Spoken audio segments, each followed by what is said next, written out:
Պարոն Հովհաննիսյան, Թուրքիա կատարած այցի օրակարգի հետ կապված ինչ կարող եք տեղեկացնել, ինչ օրակարգով է լինելու եւ ընդդիմությունը մեղադատություն իրականացնելու մեջ, մասնարարպես հղում անելով վարչապետ Նիկոլ Փաշինյանի ֆեյսբուքյանային գրառմանը, որով նա Սամվել Կարապետյանի ներարձագանքում ասելով, որ հիմա ես քեզ իմ ձևով կմիջամտեմ, ստահակ, ավելի ճիշտ ձեզ եւ ավելի ուշ էլ գրեց, որ պետության համաբերաններդ կմնա, որից հետո տեղի ունեցան գործողությունները Սամվել Կարապետյանի դեմ, ինչպես եք արձագանքում այդ քննադատությանը, որ իշխանությունն այսօր վարչապետը ֆեյսբուքյան արդարադատություն է իրականացնում, այսինքն սպառնում է, որից հետո հետևում են իրավապահ մարմինների գործողությունները։ Շնորհակալություն։ Նախ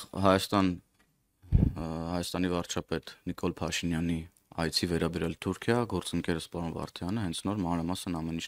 ներկայացրեց, եւ ես էլ զուտ կավելացնեմ, որ սա մեր որդեգրած բալանսավորման եւ բալանսավորված քաղաքականության ուրեմն շրջանակներում է, եւ ինչպես պարոն Վարդանյանն էլ իրավացիորեն նշեց, հատկապես ուրեմն աշխարհաքաղաքական այս զարգացումների ֆոնին չափազանց կարեւոր է հարևան երկրների հետ ուրեմն ուղիղ հարաբերությունների հաստատումը առանց երրորդ երկրների միջամտության եւ միջնորդության եւ անդրադառնալով միջամտությանը ձեր մյուս հարցին կապված Սամվել Կարապետյանի հետ դուք ասում եք վարչապետը սպառնաց եւ Սամվել Կարապետյանի նկատմամբ քրեաիրավական գործողություններ տեղի ունեցան ոչ Սամվել Կարապետյանը սպառնաց եւ նրա նկատմամբ քրեաիրավական գործողություններ տեղի ունեցան ես քրեաիրավական գնահատական բնավ չեմ կարող տալ եւ չեմ էլ պատրաստվում տալ որպես քաղաքական գործիչ բայց երբ որ այլ երկրում կենսական շահեր ունեցող մարդը գալիս է եւ տվյալ քաղաքական իրավիճակում տվյալ կոնտեքստում հայտարարություն է անում օգտագործելով խմբակ եւ տարբեր այլ արտահայտություններ ասելով որ քաղաքական գործիքակազմը կամ քաղաքական գործիչները եթե չկարողանան ասել է թե եթե քաղաքական գործիքակազմը չաշխատի մենք ուրեմն մեր ձևերով կփորձենք հարցեր լուծել Սա ներողություն Հայաստանի Հանրապետությունում ցույցը քաղաքական գործիքակազմ է արգելի լրագրող ցույցը ներողություն անջատեք ձեր խոսափողը ես պատասխանեմ ձեր հարցին ցույցերը հանրահավաքները անհնազանդությունները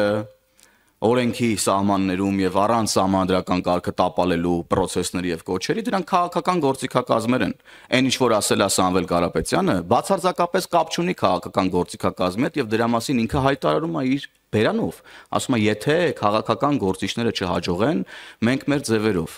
ուրեմն հարցերին կմիջամտենք կամ չգիտեմ արդեն այնտեղ ինչ ասել բայց կոնտեքստը ըստ էության այն մասին է որ մարդիկ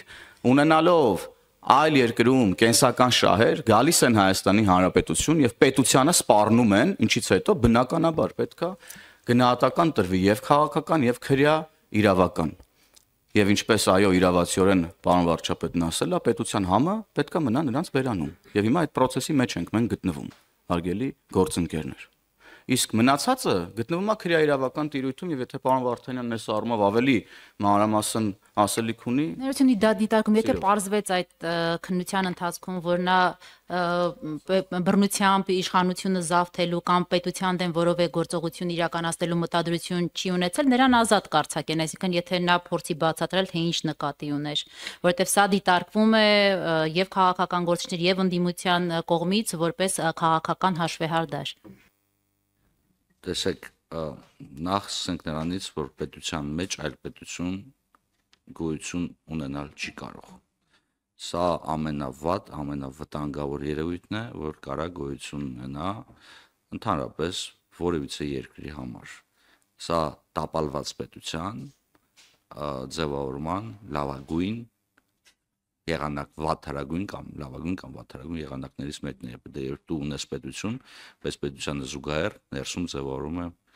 պետությանը նմանակող մեկ այլ կառույց։ Եվ այս տեսանկյունից իհարկե չի կարող լինել որևիցե իշխանություն Հայաստանի Հանրապետությունում, որը չի հանդիսանում Հայաստանի Հանրապետության իշխանությունը, որը նախատեսված է սահմանության։ Մեր տեսանկյունից եւ մեր քաղաքական գործիչները եւ մեր քաղաքացիները եւ այն անձինք, ովքեր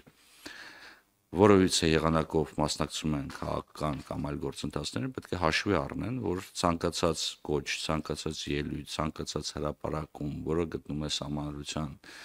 եւ օրենսդրության շրջանակներում, ընդունելի է եւ պաշտպանվող է։ Սա է զուգահեռ ցանկացած տեսակի իրական սպառնալիք, հա, որը կարող